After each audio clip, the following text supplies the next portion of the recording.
নাহিদ সাহেব আমাদের কোটায় উপদেষ্টা হওয়া, কোটায় এমপি হওয়া, সেই বড় ঢোলের মতো পেটওয়ালা নাহিদ সাহেব, যে এরা রাজাকারের বাচ্চা, এদের চিন্তা চেতনা থেকেই আসে। 18টা মাস দোসর দোসর দোসর দোসর বলতে বলতে ওর ঘর বাড়ি লুটপাট করে, ওর ঘর বাড়ি ভাঙচুর করে, ওর কাছ থেকে সাদাবাজি করে খায়, ওর সব কিছু শেষ করে। নাহিদ সাহেব আমাদের কোটায় উপদেষ্টা হওয়া, কোটায় এমপি হওয়া, সেই বড় ঢোলের মতো পেটওয়ালা নাহিদ সাহেব এখন এনসিপিতে যখন কাউকে আর খুঁজে পাচ্ছেন না, তখন তিনি খুঁজে বের করলেন নিরাপরাধ ছাত্রলীগ, নিরাপরাধ আওয়ামী লীগ, নিরাপরাধ লীগ কর্মীরা, নেতারা।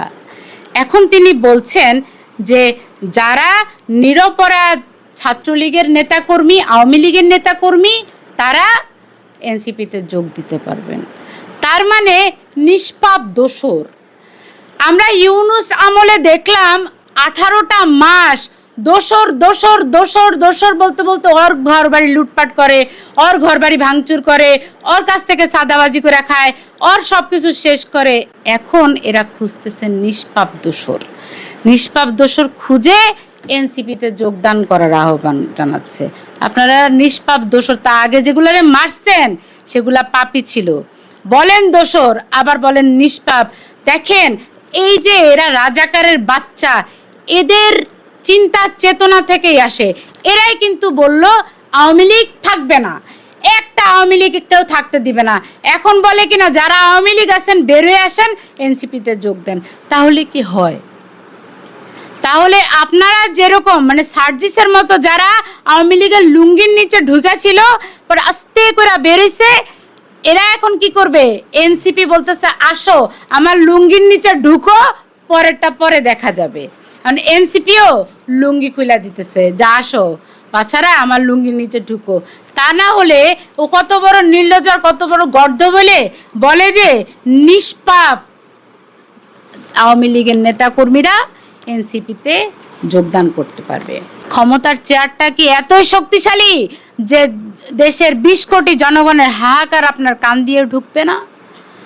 এর দায়বদ্ধতা, দায়ভার আপনাদেরকে নিতেই হবে। আর যে জ্বালানি তেলের দাম বৃদ্ধি করেছেন, এই জ্বালানি তেলের দাম বৃদ্ধি করার জন্য তো সব কিছু বেড়ে যাবে।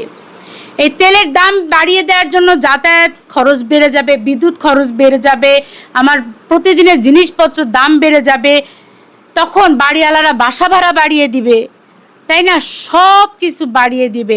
তাহলে তারেক সাহেব আপনারা সংসদে বসে কেন ঠেলাঠেলি করেন? আপনার মন্ত্রী বলেন যে তেলের কোনো সংকট নাই, আপনি বলেন জনগণকে যে চিন্তা করবেন না, জনগণ চিন্তাও করবে না, সংকটও নাই, কিন্তু তেলের লাইনে গিয়া জনগণ কাঁথা বিছায় ঘুমায় থাকবে, চিন্তা করবে না। কাঁথা বিছায় ঘুমাবে আর ছাতা বিছায় বসে থাকবে, চিন্তা করবে না তো। আর কখন তেলের গাড়ি আসবে আর কখন তারা তেল পাবে? এক একটা ড্রাইভার 7 থেকে 8 ঘন্টা এক একটা পাম্পের ভিতর যে বসে থাকে। তারপর আবার বলা হচ্ছে এক ধরনের পাস চালু করছে অলরেডি কয়েকটা তেলের পাম্পে, ওই ফুয়েল পাস দেখাইতে হবে, তারপর তেল দিবে। জনগণকে এরা যা ইচ্ছা তাই মনে করে। আসলে অত্যন্ত দুঃখ ভারাক্রান্ত মন নিয়ে আজ আমরা